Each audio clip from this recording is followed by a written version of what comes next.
Ça fait un peu peur pour nous, enfin moi personnellement ça me fait un peu peur parce que je veux une famille. C'est vrai que c'est un problème parce que du coup, on va pas pouvoir repeupler la France.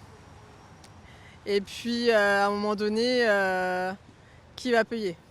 Parce que s'il y a plus de personnes âgées, qui va payer?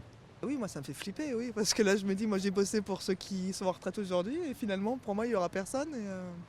Oui, ah oui, bien sûr ça fait peur. C'est important de cotiser pour nos anciens, sachant qu'ils ont travaillé aussi avant nous. Maintenant, ce qui nous fait peur, c'est que l'âge de la retraite, il commence à augmenter. Donc on se dit, en fait, on va travailler plus longtemps. On a de moins en moins d'aide aussi pour les étudiants. Enfin, moi, je viens de sortir de ma temporalité étudiante et je vois que les aides diminuent, que ça saute et qu'il y a de moins en moins d'aide au logement, par exemple, d'aide ne serait-ce que pour les achats extérieurs, enfin annexes aux cours, à la vie en général. Moi, je sais que dans ma ville, enfin, je suis pas sur Paris directement, mais dans ma ville, il y a beaucoup de jeunes qui vont au Resto du Cœur.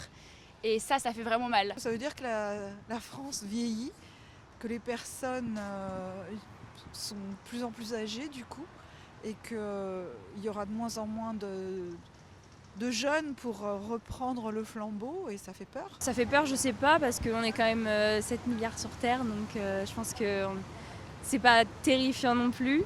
Mais je pense qu'il y a un changement de mentalité de la part des jeunes de mon âge et un peu plus âgés aussi, qui ne veulent pas forcément se reproduire. C'est compliqué de faire des calculs sur un an, mais si ça devient sur plus d'années, c'est sûr que c'est plus inquiétant.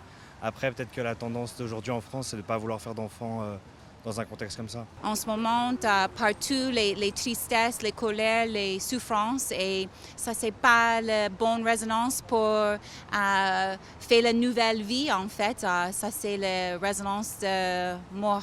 On se rend compte qu'il y a des priorités qui changent. Dans notre génération, c'est pas du tout la même chose. Il y a d'abord profiter, voyager, garder aussi ses sous pour soi-même, pas forcément pour investir dans un aspect familial à plusieurs. Je ne sais pas si c'est forcément un mal, on verra avec l'avenir, je pense. Je pense que les gens ont peur aussi pour la suite, pour l'évolution de leur enfant plus tard dans ce monde.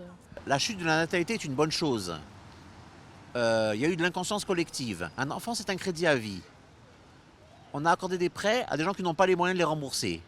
Il faut être réaliste. Aujourd'hui, les Français, ils ont de moins en moins de pouvoir d'achat, de moins en moins d'argent.